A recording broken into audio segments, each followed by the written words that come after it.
उसी दुर्योधन का मैं आज कर्जदार हूँ। तब माँ मैं तेरा कौन्तेय हूँ। अर्जुन छोड़ किसी को ना मारूंगा, तुम पांडवों की माँ हो माते। देवी कुंती यदुवंशी राजा शूरसेन की पुत्री और भगवान श्री कृष्ण की बुआ थीं। राजा शूरसेन के महल में एक बार ऋषि दुर्वासा पधारे। उनका आदर सत्कार देवी कुंती ने बड़े मन से किया।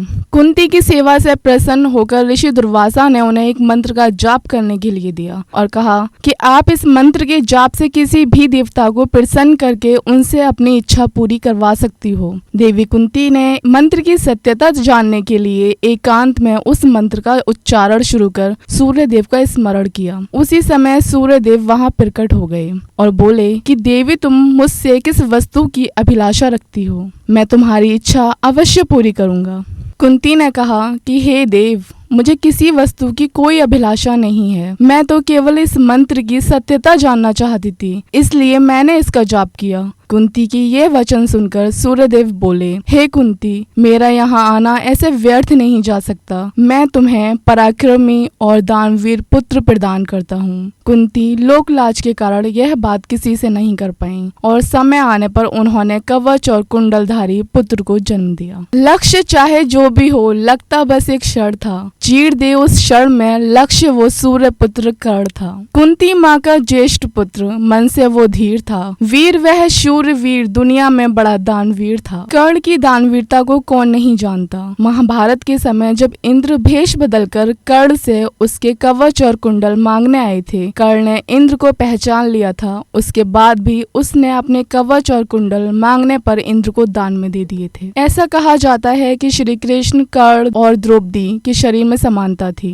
कृष्ण जी की मांसपेशियां मृदु परंतु युद्ध के समय कठोर हो जाती थीं। यह तीनों अपने शरीर को अपने हिसाब से कोमल और कठोर बना लेते थे। कर्ण को दानवीर के रूप में जाना जाता है। कहते हैं कि एक बार दुर्योधन के महल में स्वयं नारायण हरि विप्र के रूप में पधारे और भिक्षा मांगने लगे। कर्ण ने उन्हें सोना चांदी सब दान दक्षिणा दी, परंतु उन्होंने कहा कि वो अपनी वृद्धावस्था से दुखी हैं और उन्हें यौवन चाहिए। कर्ण ने निसंकोच यौवन देने की घोषणा कर दी। तभी विप्र के शरीर से स्वयं भगवान विष्णु प्रकट हो गए, जो कर्ण की परीक्षा लेने आए थे। जब कर्ण युद्ध में अपनी अंतिम सांस ले रहे थे, तब भगवान कृष्ण उनकी परीक्षा लेने गरीब ब्राह्मण के भेष में आए और कहा, मुझे भिक्षा चाहिए। तब कर्ण ने कहा कि इस समय मैं आपको क्या दे सकता हूँ। तब ब्राह्मण ने कहा कि मुझे भिक्षा में सोना चाहिए। तब कर्ण ने अपने सोने का दांत निकालकर ब्राह्मण को दे दिया। ब्राह्मण ने कहा कि मैं खून से सना हुआ दांत नहीं ले सकता। कर्ण ने अपने धनुष बाण उठाकर आसमान में चलाया और बारिश होने लगी, जिस वजह से दांत धुल गया। युद्ध के समय जब देवी कुंती कर्ण के पास गई थीं और उससे अपने भाइयों का साथ देने को कहा, तब कर्ण ने कहा कि जिनके साथ मैंने अपना पूरा जीवन बिताया, उनके साथ विश्वासघात नहीं कर सकता। परंतु माते, मैं आपको वचन देता हूँ कि अर्जुन को छोड़कर मैं अपने किसी अन्य भाई पर शस्त्र नहीं उठाऊंगा। आप 5 पुत्रों की ही मां रहोगी माते।